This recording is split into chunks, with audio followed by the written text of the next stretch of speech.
What is going on, you guys? This is VM Video Master here, and today I have a story for you that would really get you to believing in both heaven and hell.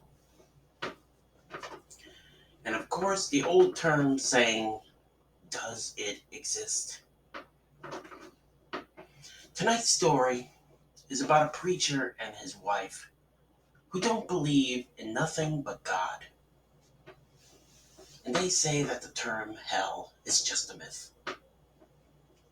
But what they experience is nothing more than a sign to show that hell does exist. So please enjoy this story of May It Be. And at the end of this video, please let me know in the comments below what creepypasta you want to hear next. Let's begin. Reverend and Mrs. Deacon, the doctor will see you now, the receptionist announced. Thank you, Melissa. Tell your mother that green bean casserole was delicious. I will, Reverend. The receptionist replied, glancing up while shuffling through the mess of paperwork that blanketed her small desk. Will you be joining us at Bible camp next week? The Reverend inquired. I can't wait. The receptionist didn't bother lifting her head to reply, remaining busy with her organizing. The Reverend stood still and silent for a moment, trying to decipher her reply. Was she serious or sarcastic? He took in a big breath, preparing to extend the conversation. Henry! His wife Marianne clapped. Interrupting his inhale, the agitation was apparent in her face in sharp tone. The doctor is waiting. Help me up. Sorry, dear. I know what you were just. We need to go, Marianne proclaimed. Henry turned around to his wife's awaiting extended arm. Gripping her forearm, he gently pulled up toward her. Marianne positioned her free hand on her hip, arching her back, thrusting her huge pregnant belly toward Henry to help support their struggling efforts to lift herself up off the lobby chair. It took much longer than either of them would have liked to return to the examining room. The examination room was too chilly to be comfortable. Underneath her long sleeves, Marianne felt the chill bumps overtaking her arms. It didn't seem to bother Henry. Before Marianne could get situated, the doctor rapped twice on the open door. How's my favorite patient and preacher doing today? Mind if I come in? The doctor said in just as he walked straight through the examination room door, shutting the door behind them. Dr. McCormick had been the family doctor since they moved to the area 3 years ago. The twins are moving a lot these days, Marianne said, placing her hands on both sides of her massive belly. Her left hand pulsed as a result of the movements coming from within. Dr. McCormick flipped through the first 3 pages of a blue file folder he had carried in. Your last visit we spoke a little about your blood pressure spiking. Other than that, your blood pressure and vitals are truly remarkable. Henry cleared his throat. Doctor, what is with all the commotion in here with a subtle nod towards Marianne? It's more pain for her than she'll admit. I see the pain ruminating all over her. She's not sleeping. She hasn't found any position that can give her any relief. She's only eating so as not to starve the babies. Marianne, you better tell me the preacher here is exaggerating, Dr. McCormick said teasingly but sternly. No, Dr. McCormick, he's not exaggerating. My son never moved anything like these two. I can't take much more of this. Marianne's eyes filled with tears. A single blink sent her tears to both cheeks. Henry reached for Marianne's hand, giving it a tender squeeze. Marianne pulled her hand away, glaring at Henry. Her brows furrowed and mouth slightly agape with heavy breathing. Her facial expression changed from sadly docile to near vicious. Dr. McCormick could feel the tension and attempted to lighten the air. At this stage of your pregnancy, with the complications you're experiencing, how you feel is not to be unexpected. What you're going through is nothing less than a miracle, Marianne. It truly is. It certainly doesn't feel that way. It feels more like a curse. Marianne snapped back.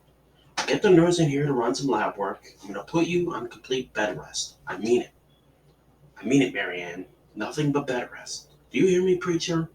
I know that puts a lot on you, little Caleb, but it's for the best for everyone. Absolutely, Doc. That is all I pray for the best for everyone, Henry said with a confirming nod. Marianne wiped her tears away, only to have new tears take their place. She could not stop crying. Marianne, listen to me. The doctor leaned over, looking Marianne directly in her bloodshot, tear-swollen eye. You have so many people praying for you. Who will make it through this? Marianne felt the twins jerking about, causing her to grimace in pain. Neither the doctor nor Henry seemed to notice. They did not notice the nurse entering the examination room. Henry, you take good care of the missus. Marianne, you let the preacher cater to your every need. Doctor's orders. Dr. McCormick instructed, winking at Marianne. Marianne forced a grin. Mrs. Deacon, I need to draw a little blood. Is that okay? The nurse was holding a cable syringe and several test tubes, all bound in a blue rubber band. It was the early evening of the third day since the lab work. Henry felt his thigh vibrating, pulling his phone from his front pants pocket. He saw the caller ID was labeled Doc M. Good afternoon, or no, evening, Doctor. What's the good news? Henry said with true sincerity. Henry needed to hear some good news. The last 3 days of Marianne attempting to rest unsuccessfully had already become a real burden for him. Sorry, not a doctor yet, a female voice replied. Melissa? It was Melissa, Dr. McCormick's youngest daughter and receptionist. My dad said that he needs to see you immediately. I'm on my way to your place now. I'll be there in 15 minutes to watch after Caleb and Marianne while you're gone. He wants to meet you at the church. At the church? Why? I don't ask questions, Reverend. I just do what I'm told. Henry heard a beep. He removed the phone from his ear to view the screen. The call had ended. Henry hadn't been to the church in a week. He was curious and anxious, but somehow relieved that the doctor requested the meeting at the church. Henry had some chores he needed to do around the sanctuary. Henry's stare was aimed at the floor. His vision was occupied by a daydream of what he needed to do while at the church. The sound of a closing car brought Henry out of his daze. He began to scout around, gathering his keys and jacket. He patted both front pockets of his slacks out of habit, knowing his cell phone and wallet were both secure inside. Henry opened the door to greet their visitor. The autumn air was cool and crisp. Thank you for coming, Melissa. Caleb is over at a friend's house. Marianne was sleeping last time I checked about 20 minutes ago if you need anything. Melissa interrupted. I'll call. Melissa sidestepped past Henry, forcing him to twist out of her way and onto the front porch. Oh yeah, Melissa. The door shut in Henry's face and he heard the bolt lock latch. Never mind. Henry whispered and made his way to his old but reliable car. The church was closed 2 miles away. Henry pulled into the empty parking lot adjacent to the church building. Dr. McCormick was leaning against the front door of the church.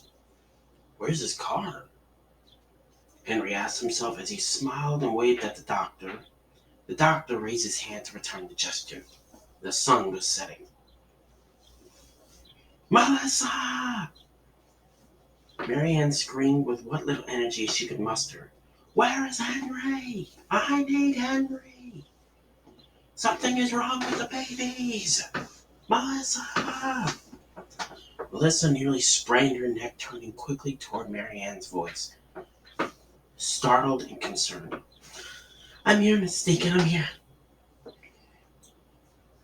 Melissa instinctively yelled back as she sprung to her feet and bounded around the couch, running toward Marianne's bedroom. Marianne's room was dark except a silver of light beaming through the small gap in the doorway. As soon as Marianne saw a shadow break the solid light shining into the room, she began to scream again. The twins! There's something wrong! Melissa threw the door open and the influx of light illuminated Marianne. Her pregnant belly was rolling, pulsing, and bulging. stretching her skin to the furthest boundaries of its elasticity. Marianne's skin was slowly stretching thinner and thinner. She gripped and squeezed the bed sheets with both sides of her hands, forcing her head down deep into her pillow, releasing blood-curdling screams, bellowing in agony. Henry didn't recognize the number on his caller ID. Hell. Henry cut off his greeting, heard the quickened, panting breathing drowned out by a scream so loud that it caught Dr. McCormick's attention from 5 feet away. Reverend, Marianne's terror-covered Melissa's voice-filled cry. The babies. I'm on my way. Dr. McCormick twisted Henry a syringe. The tube was nearly full of a thick gray liquid. Henry snatched the tube out of the air and ran for the door. Less than 5 minutes later, Henry threw open the front door of his house, flicking the syringe, squirting a small amount of liquid out of the needle's tip as he entered the house. Henry's heart was racing, as were his legs, rushing him toward the bedroom. His forward momentum abruptly halted in the doorway, stopped by shock and fear. Marianne's body was contorted, twisted and turning about in unnatural ways. Her pregnant belly violently thrashing her from side to side. Henry's panic jolted him toward his wife. He plunged the loaded syringe deeply into her neck with a single motion. She couldn't move. She couldn't scream. She couldn't feel anything. Henry saw the imprisoned look of pure terror in Marianne's widened eyes as she succumbed to the paralyzing effects of the needle's liquid. He slowly pulled the needle out of her neck, guiding her limp head down onto the sweat-stained pillow. Her body calmed. Melissa walked into the room. A thin, long black cloak was draped over her arm. Henry lifted the cloth off Melissa's arm, spreading it over Marianne's body, covering her entirely. Marianne stared into the darkness beyond the covering. There was pressure under her back. She was being carried. A car door opened. The smell was familiar. The full moon's light caressed her face through the veil, as she fell out of consciousness. A sharp pain in her arm, followed by a tingling in her hands and feet, brought Marianne back to awareness. Her head was bound, as were her arms and legs, bound to what she didn't concern about. Forced to rely on her peripheral vision, she couldn't make out 6 silhouettes, 3 on each side of her through the thin veil. Behind them was the flickering of what had to be dozens of lit candles. The only other light source came from the full moon luminescence, dimly filling in what shadows a candlelit left void. There were others. She knew she was surrounded. Marianne convulsed, testing the strength of her binding. She strained at the ferocious pain coming from within her bulging stomach.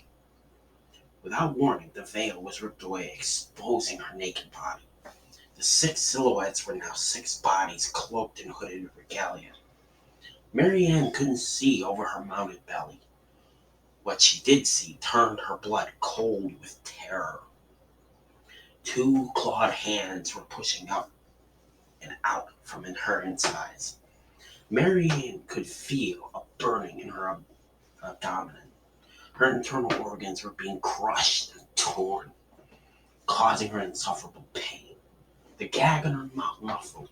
Her torn screamed as she looked as her lower lip shattered. Her lungs collapsed and she struggled to breathe. Her throat was obstructed by bile and blood. Her belly was being pushed out even further. The pushing turned to a thrash. The thrashing became tearing. The tearing erupted in an explosion of blood and entrails. Flailing in the cavity that was once shared in the uteral home, the exposed beast continued viciously devouring the organs of its host and the soft, bloody flesh of its human twin. The beast was born. Removing the hood of his ceremonial cloak. Henry bowed his head, placing his hands on the head of Marianne's disastrously disfigured corpse. The beast continued feeding, wallowing in its fleshy feast as Henry proclaimed, "Blessed be the mother of our Savior." The room solemnly echoed in unison, "Blessed be." Behind a sinister grin, Henry's face began to shift into its werewolf form as he spoke the ceremonial conclusion, "So blessed be."